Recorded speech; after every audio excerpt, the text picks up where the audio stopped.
Hey folks, welcome back to our channel. We want to thank you for watching. The President of France, Emmanuel Macron, has caused another geopolitical stir across the continent of Africa by saying that African nations are not grateful. I think this is disastrous. Whoever advised to make such a speech prepared or was not properly informed. At this time, when the continent of Africa is disengaging France from a whole lot of other nations across West Africa, and the president will come out and talk about ungratefulness, I think that's the biggest blunder I've ever come across. Well, French President Emmanuel Macron is facing criticism for his recent comments defending the presence of French troops in Africa. France is in the process of withdrawing troops from Chad and several other countries. Macron sparked a backlash from several African leaders, accusing them of failing to say thank you to French troops battling Islamist insurgencies. We had a secure relationship. In truth, it was in two parts. One part was our commitment to fighting terrorism since 2013. We were right. I think some have forgotten to say thank you, but that's okay. It'll come in time. I'm in a good position to know that ingratitude is a disease that cannot be transmitted to humans. But I say this for all the African governments who've not had the courage in the face of public opinion to bear it, that none of them would be in a sovereign country today if the French army had not been deployed in this region. Listen, folks, if we step back a second and ask this big question, who should be grateful? I think France should be the one to say that I am grateful. It should go back and say that I'm grateful, because these nations that the president of France is talking about have been exploited by France for centuries. By just saying that these leaders are not, or these countries are not grateful, I think it's an understatement. That's the reason why you see leaders from the country of Chad, Senegal are coming out strong and slamming the French president's comment. This only goes a long way to putting more fuel on the already existing flame. It is important that the condescending behavior and the communications be tailored in a kind of a rapprochement in terms of win-win and respect. This goes a long way to confirm that France is absolutely angry with regards to the explosion in any of those countries across the continent of Africa. Let's roll this clip. And in response, Chad's Foreign Minister Abderrahmane Kaloumala said Macron's comments had revealed his contempt for Africa. Senegal's Prime Minister Ousmane Sonko also said France had in the past contributed to destabilizing certain African countries such as Libya, which had disastrous consequences for the region's security. Now, Chad, Senegal and Ivory Coast have recently ended security agreements with France, while Mali, Burkina Faso and Niger told French troops to leave following coups. Folks, I think this is the most disastrous speech made by a Western leader. The condescending tone, the colonialist undertone, the paternalistic perspective, the underlooking part of it, the ungratefulness itself, it tells a lot. It shows that France is completely angry because these countries want to an extent, for the first time, to guard their sovereignty.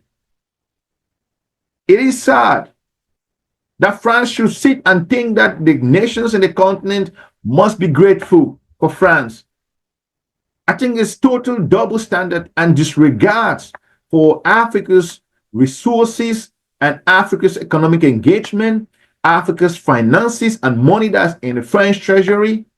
And you say that these governments should be grateful. That's why France continues to lose influence in the continent of Africa. France has itself to blame with regards to this disastrous comment made by France's President Emmanuel Macron. And this would not go away in the continent because it goes a long way to unravel and uncover France's colonial history in the continent of Africa. This is how bad it is. Now, to discuss this more, we're now joined by David Otto, who is an international terrorism consultant, and Dr. Muhammad Suleiman, the founder of the Center for Alternative Politics and Security in West Africa. Gentlemen, thank you for joining us. I'll start with you, Dr. Suleiman. What were your initial thoughts on President Macron's statements? Does he have a point? Thank you very much. Well, anyone who knows the history of France in Africa will understand Macron's statement as representing a geopolitical frustration, if you like, with African countries that have been under French tutelage for decades. From a realist perspective, at least, one can also understand that France's exit from these countries would be a big blow to the country's global reputation.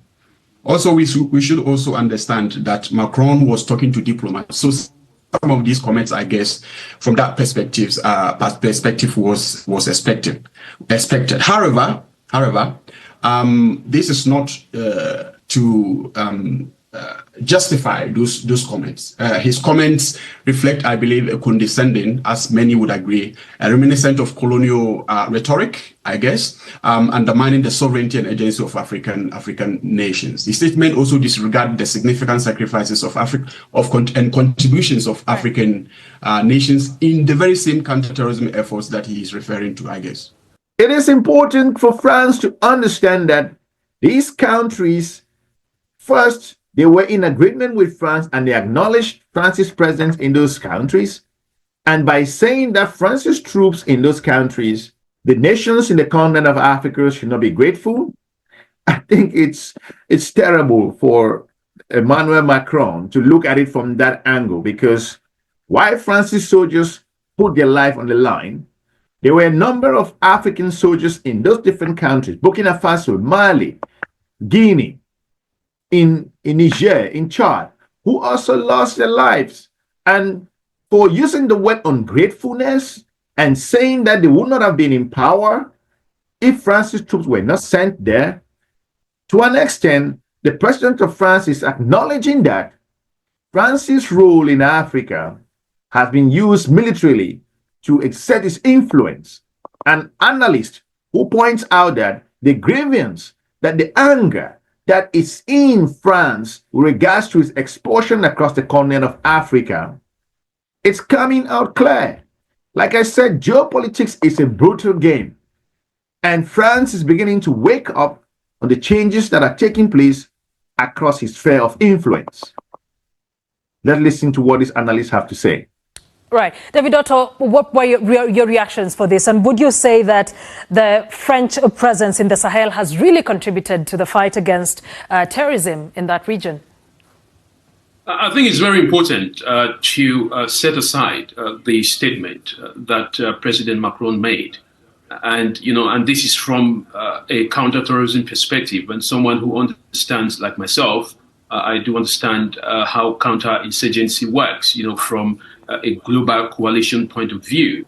Now, when a country enters into a security agreement specifically to provide support, in terms of material, in terms of personnel, knowing and bearing in mind that, the fight against insurgency is a global effort. It cannot be defeated by one country, be it an African country or be it a French country. So this is a collaboration and coordination effort.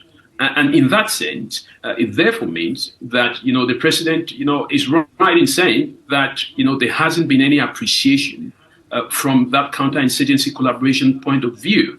Now, in terms of, looking at the other elements, which of course, has historical elements, or for example, the president mentioning that, without the help of France, there wouldn't have been, any sovereign state. Now, that is something which requires more data because, of course, again, as I mentioned, the war against terrorism is a collaborative effort. Each country brings in their own level of support. Of course, France brings in its own support because, of course, if it doesn't defeat terrorism in Africa, then there is also a chance that the same threat will be deployed towards the French. If you look across the region, the nations that have asked France to leave, the list continues from Burkina Faso, Mali, Guinea. Then you have Senegal, Ivory Coast, Chad. The list continues. And who knows if Djibouti and also other countries including Gabon, are thinking something similar. It is important that these countries just want some fresh air. They feel so entangled by France all over the years. They do not have the flexibility. The question of sovereignty is coming all over again.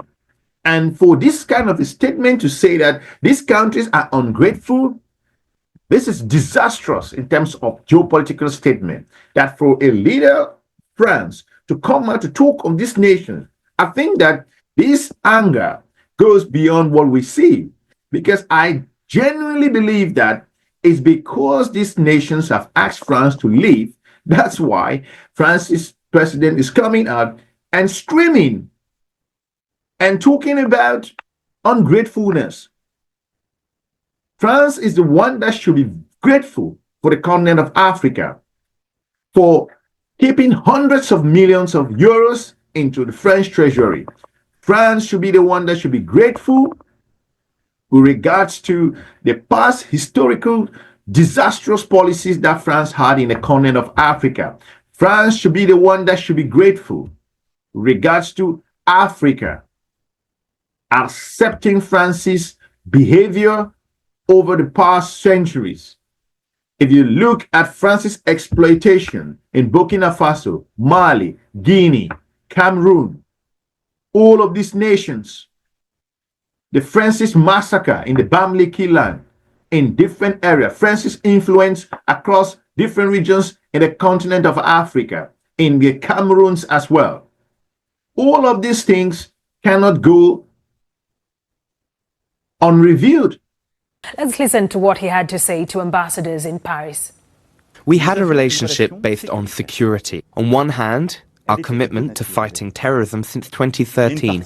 We were right to do so. I think some have forgotten to say thank you. But that's okay. It will come in time. Ungratefulness, I know all too well, is a disease that is not transmitted to humans. But I say this for all the African heads of state who have not had the courage, in the face of public opinion, to hold that view. None of them would be in a sovereign country today if the French army had not been deployed in this region. Step back a little bit, because some people look at these countries coming out and talking about this statement. They see it just from not what happened from just 2022, 2021, 2022, 2023, or 2024. No, this goes historical engagement. France is looking at it as if things happened 5 years ago. The engagement with France did not start with Operation Barkhane or Seval. It happened centuries ago. The toppling of leaders, a number of geopolitical engagement, the France-Afrique, the manipulation, and also the influence of France's engagement, the economic policy, the language aspect. All of this, a combination of things that these countries cannot forget. I think they are simply telling France that we want our sovereignty. By France just coming out and saying that these nations are ungrateful. Dr. Suleiman, I know you'll have a reaction to that, but even as you respond to that, do you think it was smart, or what do you think would be the reaction to Emmanuel Macron's statement, especially the timing of it all, when France is already losing a lot of influence in that region? Yes, that is actually a very important way of looking at exactly what he said. One would think that his comment, he would take more conciliatory approach towards African countries in a way of getting them to maybe extend the presence of French military in these countries. Now, my colleague is making the point of the justification of African countries saying a thank you to France. But these other countries, those are the Sahel trade, at least, and also Chad, Ivory Coast, and Senegal, they are not looking at the time between 2012 from Operation Seval to this G5 Sahel. They are looking at time before that. They think that that was not the start of French presence in these countries, and that France has been in these countries since the immediate, post-colonial era. So, And that point about sovereignty, I mean, there are so many, African countries that have similar security, situations, and they are still retain their sovereignty. And France doesn't have to be in an African country for that country to be sovereign. Senegalese soldiers, a number of African soldiers that fought to support France. Who should be grateful? I think France should go back and apologize for such a statement by saying that the African countries are ungrateful. I think, again, it goes back to what I said, that these speeches and this approach is based on the colonial undertone, which is disgraceful and it's not bearing any fruit regards to France's trying to reset its policy in the continent of Africa. This is shameful. This is African governments will review this like, we told you. France is playing into the hands of the populace in the continent of Africa. France's policy in Africa has completely crumbled. This is the straw that breaks the camel's back. The population of Africa have been talking about in those countries that France has a huge influence. Now, if they feel that their government have to an extent push France away, then Emmanuel Macron comes in and talk about that Africa is ungrateful. I think this is really disastrous. Other geopolitical partners will be observing this. You just caused the worst political engagement that things will never be the same again. It's so simple. France got it absolutely wrong. Whether it's from the counter-terrorism engagement, the contracts and whatever, to say that these countries are not grateful, I think that is, what are we talking about ungratefulness here? They just said that France should leave. They have never said that France did not make any effort. France made some effort to support some of these governments in this region. But to come out and say that they are not grateful, then you start opening the colonial undertone that these countries have rejected for centuries. And at this moment, it is a disaster for France's policy. That's why these governments and analysts across the region are speaking out. I wonder who writes these speeches for the French leader. I wonder which geopolitical analyst would advise that such a communication should go out. Let me know what you think regards to this recent derogatory approach and derogatory and condescending tone by France's leader to the continent of Africa. Leave me a comment. I will be looking forward to meeting you soon in our next episode. Have a good day. Bye-bye.